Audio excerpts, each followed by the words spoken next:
Drama world पीके में आपको खुशामदीद किया जाता है। फाइनली ड्रामे में सच सामने आ ही गया। फड़वा का झूठ और फरेब एक एक करके सबके सामने खुलने जा रहा है। सबसे पहले तो इसकी भाई की सच्चाई खुली कि किस तरह थाने में भाई को छुड़वाने गई थी और फवाद को देखकर हैरान कि फवाद सच्चाई जानते हैं। फवाद के सामने इसका असल चेहरा आ गया। इसका झूठ पकड़ा गया। घर आकर परेशान है कि ये सब क्या हो गया। झूठी शराफत का भरम फवाद के सामने नहीं खुलना चाहिए था। ये सब कुछ सलमान की वजह से हुआ। वो अपनी माँ को फ़ोन करती है, चिल्लाती है कि तुमने और तुम्हारे बेटे ने मुझे ज़लील करवा के रख दिया। मैं फवाद का मुंह दिखाने के काबिल नहीं रही। अब पड़ा रहे सड़ता रहे जेल के अंदर। इसकी माँ रोते हुए कहती है, ऐसे ना कर फड़वा, हमारा तेरे सिवा है कौन। फवाद के नज़रों से गिरने के बाद फड़वा का भी कोई नहीं बचना। वो अपनी माँ को बुलाना छोड़ देती है, बिल्कुल ख़त्म कर देती है राब्ता। तो माँ पहुँच जाती है थाने बेटे से मिलने। तो बेटा अपनी माँ से तरले करता है, मिन्नतें करता है, आप इसे कह के फवाद भाई से बात करें, फड़वा से कहें जेल से छुड़वा लें।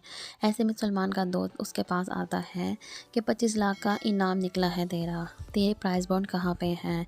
चोरी के इल्ज़ाम में पकड़े गए हो। अगर पैसे वापस कर दोगे तो बच जाओगे। मुझे पैसे दो, मैं तुम्हारे 7 लाख तुम्हारे बहनोई को दूंगा और तुम्हें भी छुड़वा लूँगा। लेकिन वो बॉन्ड तो पुलिस की कस्टडी में है। इस तरफ आप देखेंगे कि वकार की वालदा का इंतकाल हो जाता है। सास का जनाजा है। इसकी वजह से साउद भी अम्मा जान के साथ आता है। घर में दाखिल होते साथ ही हीना की नज़र साउद पर पड़ती है। माँ के जाने से हीना बेहाल थी।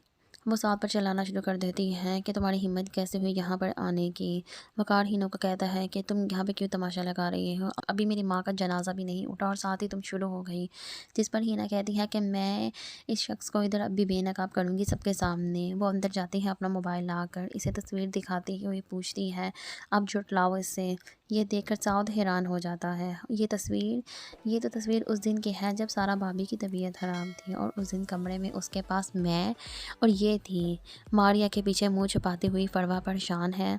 क्या आज तो मुझे लगता है कि सच खुल जाएगा। ऐसे में साउद इशारा करता है तो मारिया पीछे हट जाती है। तो फड़वा सबके सामने बेनकाम हो चुकी है।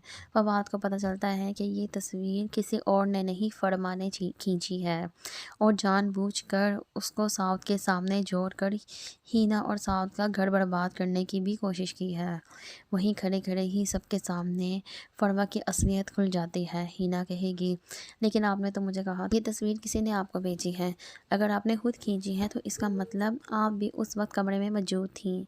आपने झूठ बोला मेरे साथ कि सारा और साउद के दरमियान। उफ मेरे खुदा, कितनी बड़ी झूठी औरत है ये। फड़वा किसी भी सच को जुटला नहीं सकती थी, क्योंकि आज हर एक की नज़रों में हकारत और नफ़रत देख रही थी। खासकर फवाद की आंखों में सिर्फ नफ़रत ही थी। वो अपने बच्चे को उठाती है और वहाँ से भाग जाती है। सीधी अपनी माँ के घर जाती है और वहाँ जाकर रोती है कि इतनी ज़िल्लत, इतनी रुसवाई, इतनी बेइज्जती, किसी को मुंह दिखाने के लायक नहीं छोड़ा मुझे। सारा की सच्चाई सबके सामने सर पकड़ के बैठी हैं कि मैं सोच नहीं सकती थी फड़वा इतनी चातर और चालाक निकलेगी।